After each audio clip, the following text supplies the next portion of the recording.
যারা আচার প্রেমী তাদের জন্য রইল আজকের এই ভিডিওটা।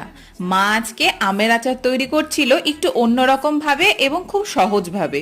ভাবলাম তোমাদের সাথে শেয়ার করি, তার কারণ অনেকেই আমার মতো কিন্তু আচার খেতে ভালোবাসো, আর যেহেতু আমের সিজন চলছে তাই জন্য এই আমের আচারটা কিন্তু খুব সহজেই তোমরা করে নিতে পারবে। তো দেখতেই পেলে আম চারটে আমরা ছুলে নিয়েছিলাম। ছুলে নিয়ে তারপর মা কিন্তু সুন্দর করে ঘষে নিয়েছে ঘষনি দিয়ে।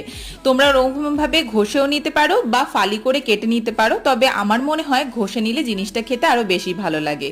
তারপর অল্প একটু তেলের ভিতরে ফোড়ন দিয়ে আমটা একটু দিয়ে নাড়াচাড়া করে নিতে হবে, আর নুন, হলুদ, একটু লঙ্কার গুঁড়ো এগুলো দিয়ে নিতে হবে, কিন্তু খুবই অল্প পরিমাণে। তারপর নেড়ে চেড়ে গুড়টা আগের থেকেই মা জাল দিয়ে রেখেছিল সেইটা দিয়ে ভালো করে নাড়াচাড়া করে শেষে কিন্তু ভাজা মশলা দিয়ে নামিয়েছে। এর একটা ফুল ভিডিও আসতে চলেছে, জানিও কেমন লাগলো। টাটা।